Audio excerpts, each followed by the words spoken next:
Set.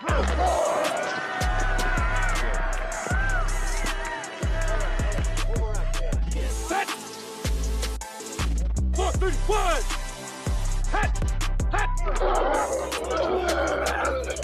Hey, what's up, everybody? Welcome to the Sunday Morning Quarterback. Today, we are three pastors who love ministry, leadership, and sports. John, how is the weather down there in Virginia? It's pouring down rain, but NBA playoffs are on, so there's always a good place to keep up with the good sports until we hit that terrible season of just baseball. Yes, man, the playoffs have been good. Dad, what's going on down there in Nashville? Hey, sorry, John. We got blue skies. It is 85 degrees, and all is well here. Man, I tell you, this weather has been something, but man, this is one of my favorite times. You know, I don't know about you guys, but there's no sport like just the NBA this season. I just couldn't get into it, and I was like, I don't know what it is. It's the load management, but man, the playoffs have just reminded me like some of the best, and it's crazy the difference between the NBA regular season and then the NFL, and how the NFL creates the urgency throughout their games. That's the difference, I think, between the NFL and all the other leagues. But let's jump into it, man. The playoffs have been wild. I know we've been off for a minute since March Madness, and so we're kind of seeing the pieces set as we get to enter into the semifinals. But kind of the theme, and sometimes our sports overarching theme ties to our ministry theme. And so today, fellas, let's talk about changing of the guard. That was the talk all last week in the NBA. And inside of that, we can talk about a bunch of these young thoroughbreds. But, Dad, let's just start over your overall reaction of the playoffs. We had game one of Denver and Minnesota, and then we got Dallas series that's going to be starting this week. And we got all these young thoroughbreds in the NBA. But what has caught your eye and been maybe the most surprising? Man, I got to say Ant-Man has been absolutely surprising. And I know everybody's talking about him, and it is justified. And I got to tell you, I am as big of a Michael Jordan fan as there is out there. And so anytime there's any comparison, I'm always given that third eye. But I got to tell you, man, there are a lot of comparisons. Athletic ability, that mid-range jump shot, that turnaround. I mean, silky smooth, so good. And, you know, the big thing is not just the game, but the mind. At 22, he's willing his team to win. He's doing what needs to happen to win. And he's not afraid of anybody. And so there is a thorough confidence in him, and it is definitely bled throughout his team. But I will say one other thing. He does have some good vets, and you can see them pouring into him. And so he's very teachable as well. So, I mean, I think that's what's at the forefront of this NBA playoffs thus far. John? I'd agree with that. I think I just add in addition to that, waiting for the defensive end to elevate to the level Jordan does. Obviously, the competitive will and desire seems to be refining, taking shape over time. So that's been incredible. Honestly, I think how quiet people have been about the Celtics. I think this is the year for the Celtics. I think they're playing great basketball, way better. Sure, people are looking at the Nuggets. They're looking at some other teams, and they're starting to see the Knicks emerge a little bit. But I think the Celtics are going to pull it out this year. And I think due in large part because they're finally gelling as a team in a real way. And I think it's been interesting to watch them quietly walk their way through the playoffs, and almost no one is saying anything about it. People are focused on Ant-Man. People are focused on the Nuggets, a lot of attention. And I think they're content to fly under the radar, maybe for the first time in very long time, not having to build up to expectations. But it's been fun to watch. Yeah, you know, the East is probably the weakest it's ever been, at least for star power sake. And so I think they've got a pathway to the finals. And if they play their cards right, they can rest a little bit. But, man, over on the other side of the West, I don't know what y'all's thoughts are, but one of the things that jumps out, which we'll talk about the matchups here in a minute, but one of the things, though, that Ant-Man, I think he's similar to Michael when he attacks and he's coming downhill. I mean, he's super fast, and his mid-range game is great. And I think everybody's surprised because you saw such a jump. Like quarterbacks, you know, you like, okay, potential, and then boom, just out of nowhere, like a Patrick Mahomes jump or something. And he said in his last interview, he was like, I really put work in this summer. And he was doing a USA Basketball And so that was the tell of like, okay, he got in there and he worked on his jump shot and his handle, man. I mean, he's got some moves on the 3-point line.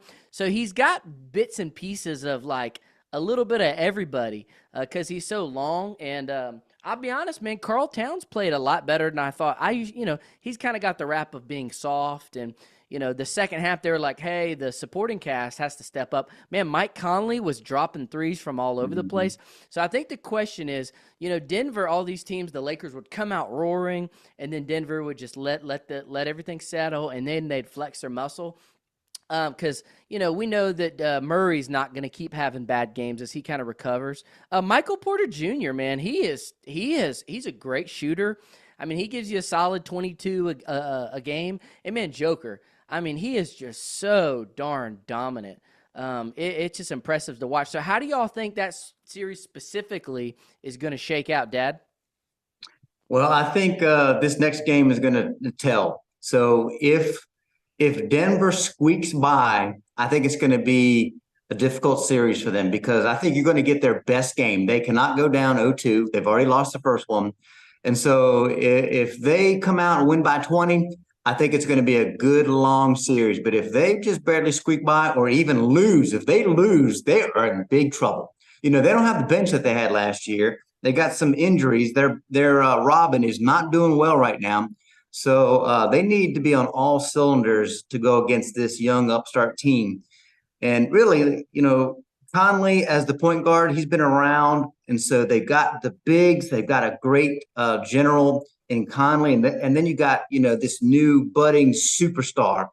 And so they're coming together at the right time. So Denver, they better be ready. And so if they come out slow like they typically do, and Minnesota jumps on them, they could be in a world of hurt. John, who you got winning this series?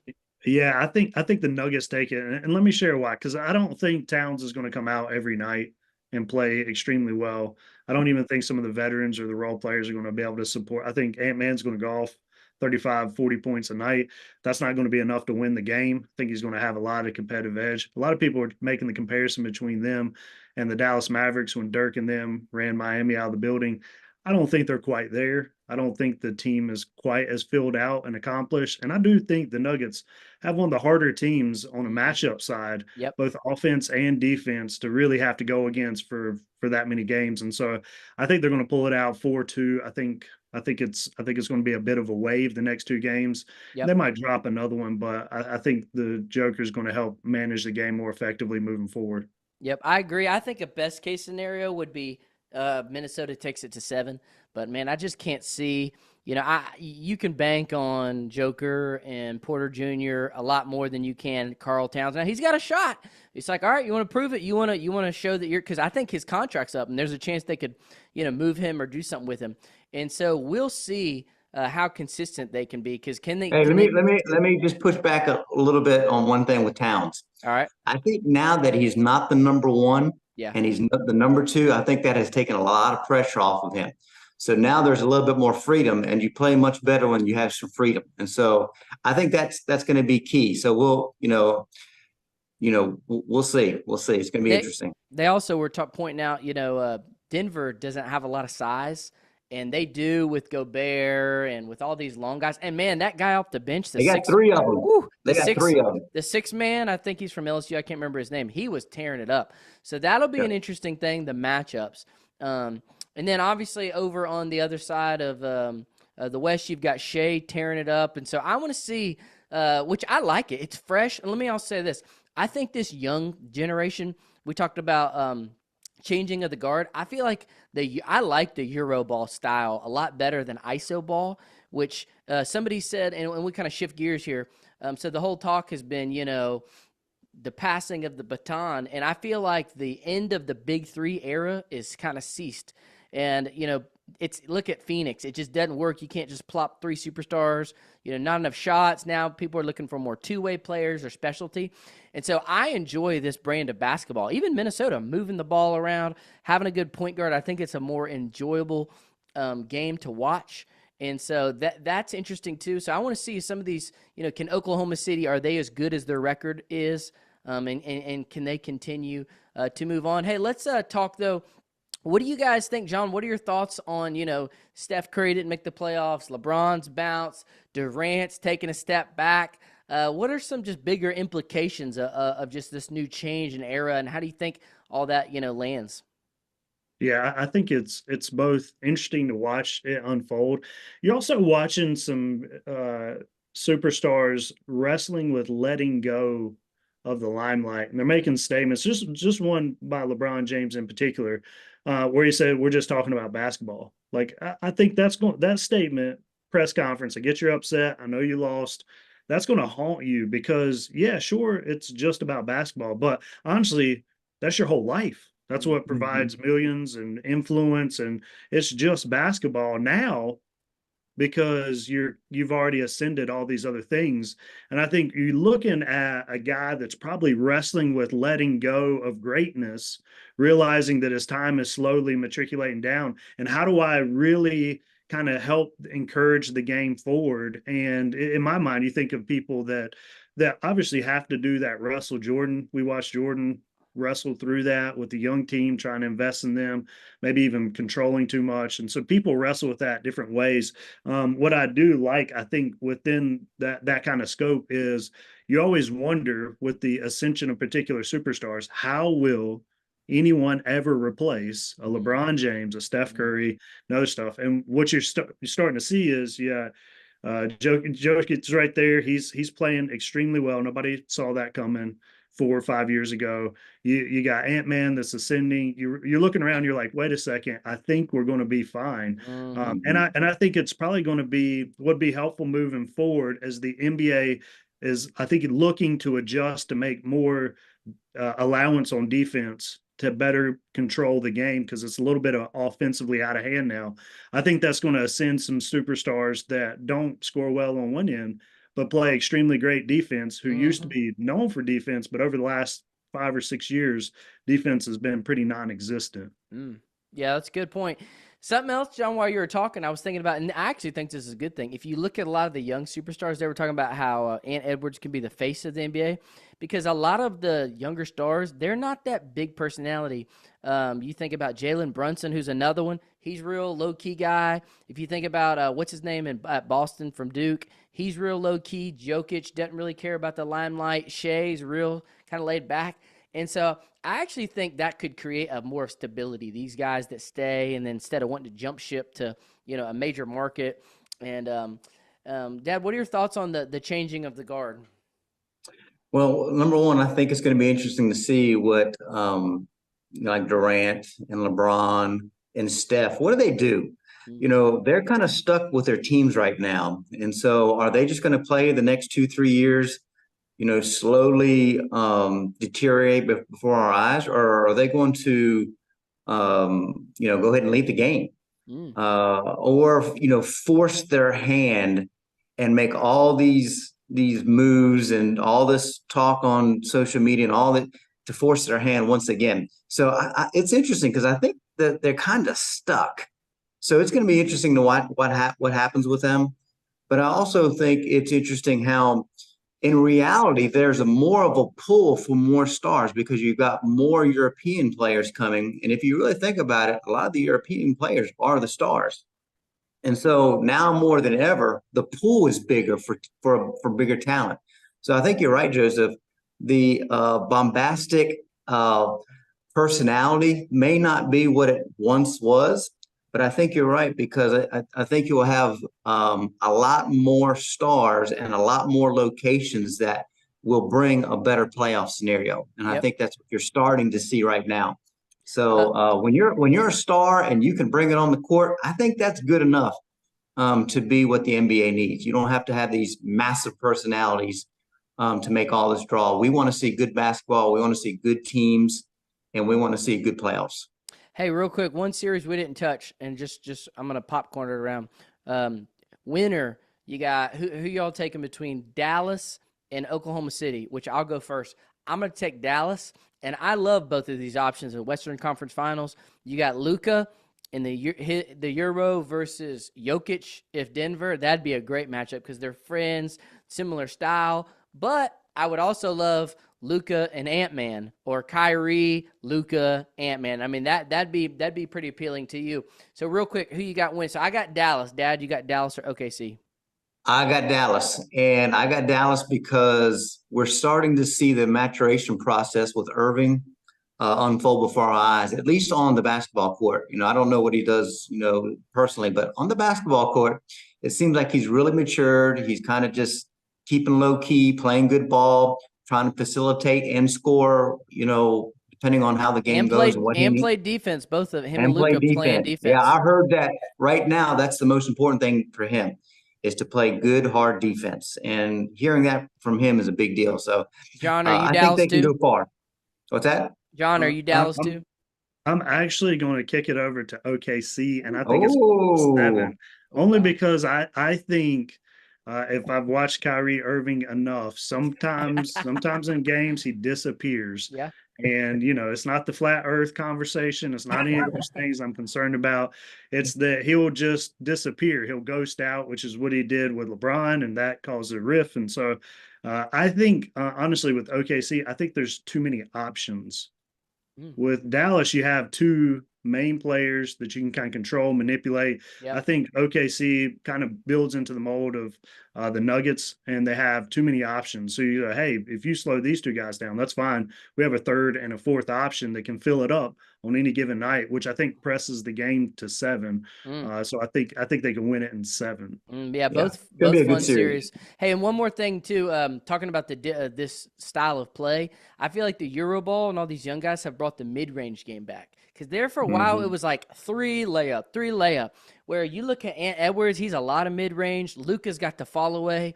Jokic, Tatum, they've all got that mid-range game, which adds a layer of just spontaneity, and it's a more appealing game. All right, let's do this on the fly. We're going to play a little NBA GM. So I'm going to pass it around for you and keep it short. And I want you to say, blow it up, keep it, or move. And I'm going to poll y'all, okay? Ask you some questions. All right, Dad, you're the GM. Keep it short now. What do you do if you are Milwaukee Bucks? You keep it, you blow it up. Oh, you keep it. Yeah, you keep it. All right. Keep your 2 or 3, and then look around and bring a couple, B-level stars. I think you'd be fine. All right, John, Golden State Warriors, keep or blow up? You blow it up. You blow it up because we look around and we say Klay Thompson can't shoot 40 shots a night and make 10. It's time to move on. He's done a great job, but it's time to move on. And Steph needs a little bit more help if you're going to have another playoff run. Yep. Can they adapt? That's the question. Okay, so I would say Lakers, keep it or blow it up. I'd blow it up because you're just doing the same cycle over and over. And I don't think, as smart as LeBron is, for whatever reason, he's not going to be able to adapt and go young. And that's just going to be hard for them. Which, side note, one young guy that we have not talked about is, it just hit me. All right, Dad, here you go. Keep it or blow it up in Philadelphia, Maxey and Embiid. I'd keep it. I'd keep the 2. They need it. They need a 3rd star. Tobias Harris is not that 3rd star, so they need somebody else. Hey, and Maxey, he took his game up in that series. So and then the Knicks. So yeah, those would be our NBA GM spots. Oh, all right, last one, John. Phoenix, keep it or blow it up? I think it's already blown up. I don't think you have to do anything. I think we're looking around and we're going, hey, Booker is not the point guard we need. Yeah. And Durant he might be high on the court. Like, he doesn't look like he even wants to play anymore. So it's already blown up. It's just, what do we do with the pieces that are fragmented? Because we can no longer get anything out of this. Yeah. In some ways. And so I think they're on the decline for the next 3 or 4 years. They've sunk a lot of money in draft picks into those guys, and there's not a lot of return on that. Contractually too, I think they're kind of they're not locked in. But I mean, now you're hearing that Booker might want to go, and so all right, Dad, take a guess on this one. Where do you think Kevin Durant plays next year? Phoenix. Yeah, I don't think he can afford to force a hand again. And who's going to want to force their hand? The thing he liked about Brooklyn, they had to give up to get him. The thing he liked about Phoenix, they had to get up to get him. So that's the adapting, guys. When are you going to learn? You can't keep doing this. Here's the thing. Now, I don't think that as many teams would want him. So it's not just forcing your hand that he's got to be careful of, but he's actually got to find the team who would want him. Yep. That's going to be tough. Last one, Dad, for you. Clippers. Keep it or blow it up? Okay, my GM says you keep it, and this is why. The only reason is because they're going to a new stadium, arena, and you need stars. So go ahead and keep it one more year. Bell tickets is about making money. It's a business at the end of the day. Hey, John, here's what you do, John. You sell them the Dallas Cowboy hope. The Dallas Cowboy hope. This year, they're going to come together. Kawhi's not getting hurt. We're taking it. We're going all the way. Well, if you put some humongous screens in that stadium and you get basketball players trying to punt a basketball up there to hit it, then at least you'll have entertainment. Yeah. Yep. Just sell that Dallas Cowboy hope. People buy it. They'll drink that Kool-Aid. America's hope. All right. Hey, let's shift gears to ministry and leadership. And so we've talked about changing of the guard. And this is an interesting topic that's going around in churches right now. Not just at the senior pastor level, but at every level. We're seeing a pastor crisis greater than we've ever seen. Basically, we don't have enough younger pastors to fill a variety of these spots: worship pastor, lead pastor, discipleship pastor. And the amount of churches that are out there with either openings or need for spots, and we just don't have enough people coming up behind them.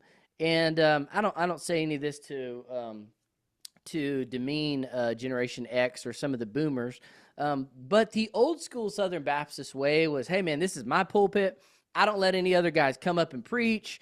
And this is another fascinating topic, and no knock to shade to these guys, that you're seeing some of these pastors of predominantly larger churches, 10,000 plus, that are getting in their 70s and even 80s, and close to 90s. I mean, look at Swindoll and Ed Young Sr., who are still preaching well, still having fruitful ministries. But my mind takes me to Charles Stanley. You have these big giants of the faith, and the question is, are they training up somebody to take the batons? And Dad, we saw firsthand with Adrian Rogers down there in Memphis at Bellevue, and he had his successor picked, but it was a hard transition because these people are so used to the church. I don't think the guys mean to do it, but it's so built around the personality. And then there's just no way where the next guy can come and fill these shoes. And so I actually had been listening to a podcast on succession from Eric Geiger, and they were talking about how they did it out in California at Mariners. But he was saying more so, a lot of times we only think about it in terms of senior pastor, but he was saying succession needs to be a part of your culture at every level, whether it's your social media person at your church or your Sunday school teacher or your small group leader. We should always be training the next man up.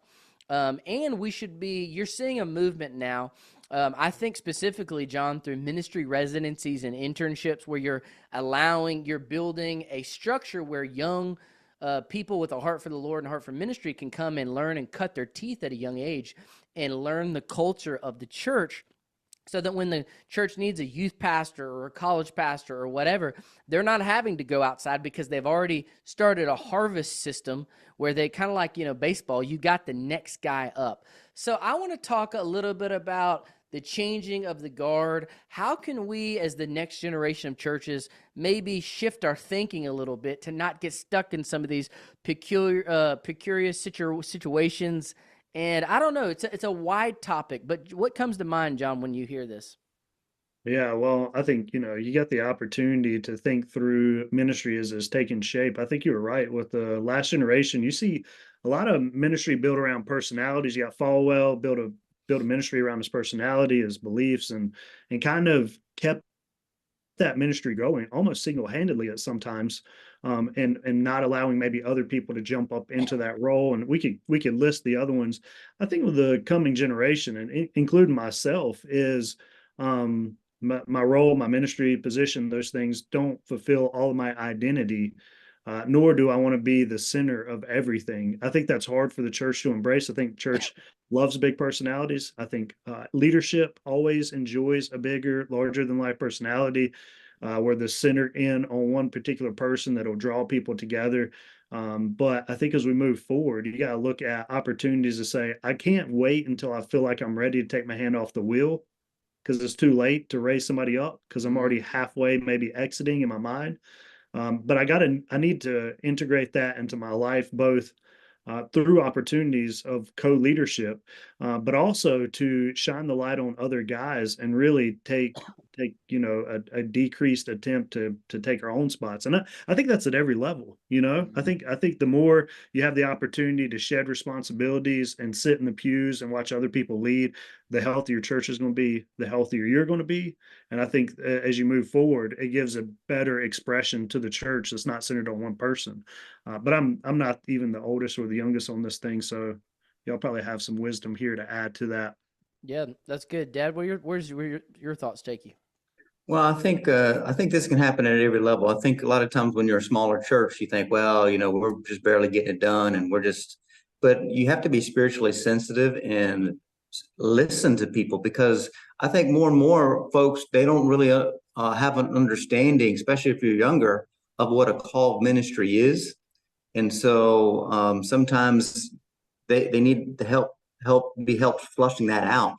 And so we have to be watching and listening and seeing, and then utilize people, spend time with them, pour into them, give them opportunities, search for opportunities, and even don't be afraid to put them up in the pulpit. That is huge. And what you'll find is that their giftings are different than your giftings, and the church needs different approaches, even in ministry and teaching and giftings, all of it. And so when I see that, I really try to utilize their giftings, and I know I have certain strengths, and what you'll find out is they have certain strengths, and together it just strengthens the church. And so I think that's important, is to, and I hate the term where you give up your pulpit, because it's not your pulpit anyways, but understand that God is placing people within our own churches. And so it's a privilege and a responsibility to take these young guys and help them understand, their calling. And then one last thing I think is important is, I think that what I have seen through the years is, if they see somebody coming up through the church, if it's not to what their image of what a pastor should be, then they kind of either look the other way, or they don't, pour into them like what the image that they think is. And so I think it's important to take where they're at, and even if there's certain strengths that you don't think are viable, pour into them anyways. And so through the years, I think it's hurt us, because there's a certain image that we place on a pastor, and if it's not fulfilled or got 100%, that jock in school, that's the guy. But this guy over here that's not really a jock, or that's not really cool, then we don't pay them any mind. I think that's what happens a lot of times within the church, or even the bigger churches. We don't see what's right in front of us, because we have a certain image that we built what a great and good pastor looks like. One thing that really started, and I'll take us into the weeds a little bit here, a little bit more micro. One of the things that got me really evaluating this at every level, I was on the podcast, they were talking about, if you had a tragic accident, say you're a senior pastor or a worship pastor or a college pastor or whatever, youth, and say something happened, you tragically died, or had to be out for 6 months, etc. Would your church or ministry, did they have a emergency response plan, and would they be equipped enough to carry on that work of the ministry? And that was very sobering, even from a student pastor, college pastor, media guy, whoever. And because the reality is, some of us, I think in ministry, when you're younger, you lament, oh, I can't go away because it'll fall apart. And you do that to try to help build yourself up. And then you get a little wisdom. You're like, whoa, I got to train some people so that I can go on vacation and not everything fall apart. And, you start taking more joy in seeing other people succeed rather than yourself.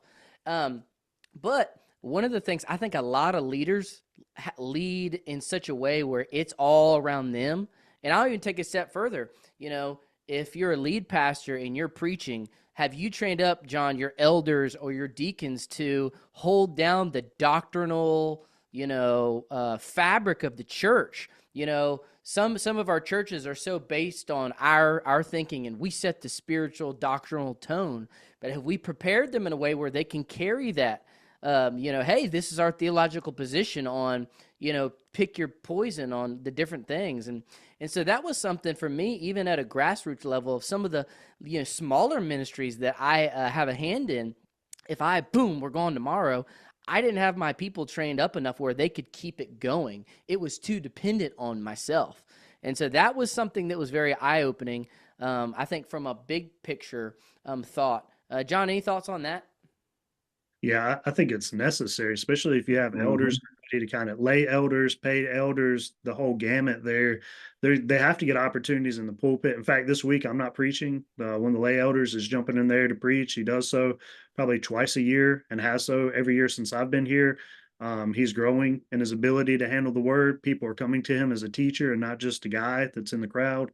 But we also we're reading theology books. We're writing papers, and in those papers, we're not just trying to form some of that theology. We're also trying to read those papers, have conversations over them, kind of draw some lines of where we are as a church.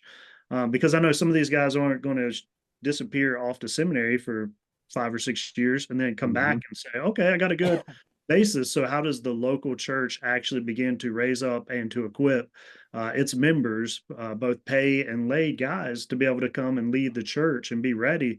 I know for sure if I die, we have 14 elders, then they already know what we're preaching through the rest of the year. They already have an expectation of how the meetings typically go.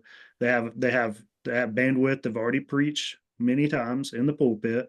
They have an expectation of what to look for in a pastor. They even have a life insurance policy the church will get in response to my death. I mean, they're prepared for me to die, in some ways concerningly prepared for me to die.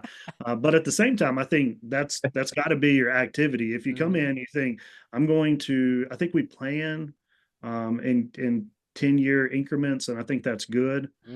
But we also plan in 6-month increments, that if I were gone today, what would this look like? And I think it's healthy to have a long range and a short range emergency and static kind of planning, so that whoever fills that role can both go, hey, I'm free to do this the way God's led me and designed me to be, but I know it needs to be done. And here's how I've seen it done well. And honestly, in our conversation, Joe did that for me. I was 26. I didn't know what I was doing.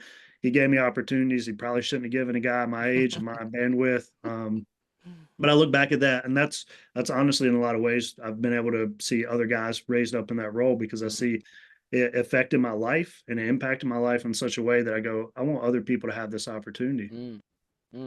That's good. And, John, going with what you said, I would say it's irresponsible if we don't have those things thought through. And I wouldn't say it's being a good shepherd of the influence and leadership that the Lord's given us, of, that we just take it for granted. Last thing, John, what you were saying about that, one thing that I am passionate about, and I think pastors need to do more proactively and intentionally, is look for next generation pastors. Now, there's a lot of discussion on, 20 years from now, is bivocational going to be up, and is it going to, and maybe so, and if so, we'll adapt with it.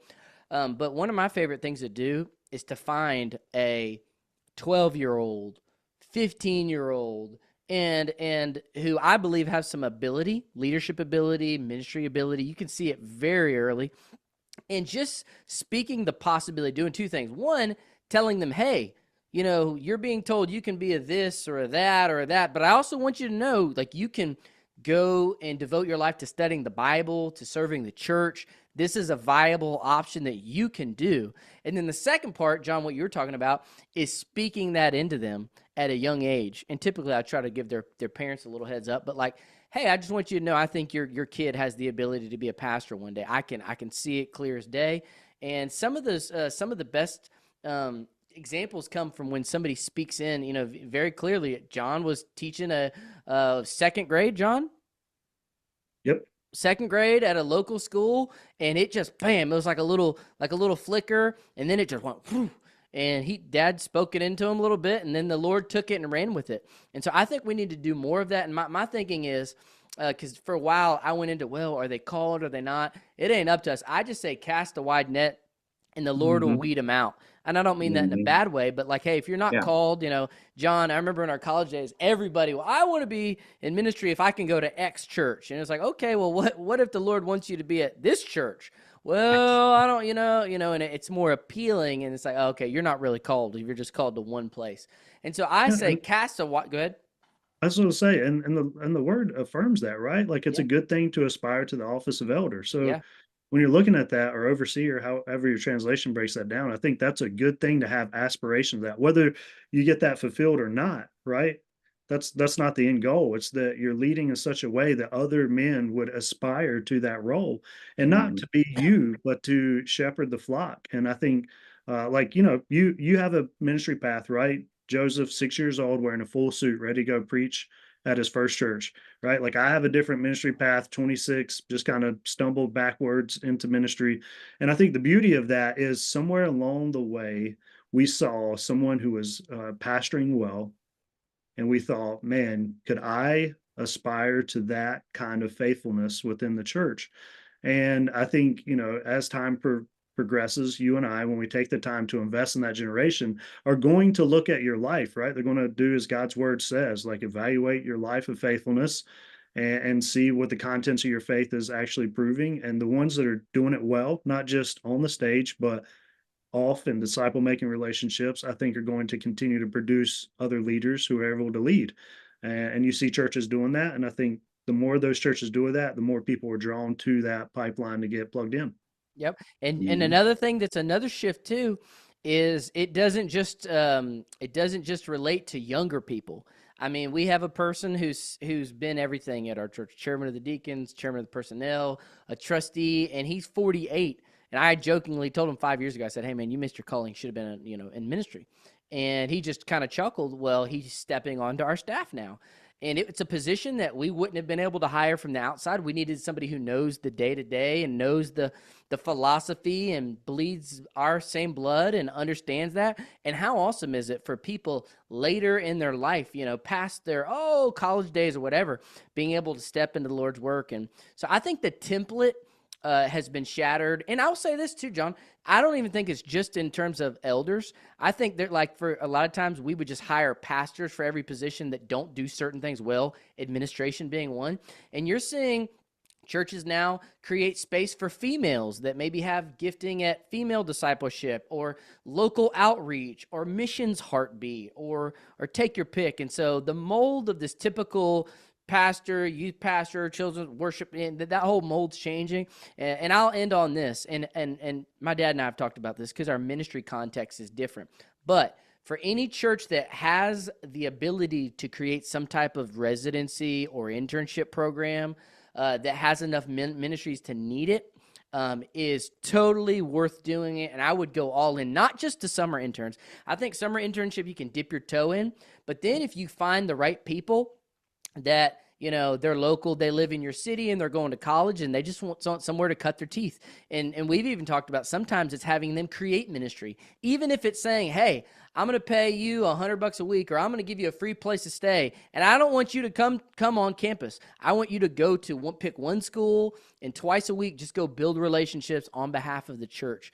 And that has been so fruitful for our church. Everyone that we've ever brought in has been a home run. We would have considered hiring in some capacity. And it did another thing. It breathed life into the church. It brought energy. And I think that talking about adapting, that this is a way churches are having to adapt of like, okay, we need more help, but we don't always have the funds. And so this is something where I think you're starting to see churches adapting to it. So, Dad, any final thoughts to take us out? Yeah, I just think when you do it from within, it does breathe life. There's a sense of pride when you see somebody that came to church as a junior youth, and now, they've stepped into the role of a pastor, associate pastor. We've had that at our church.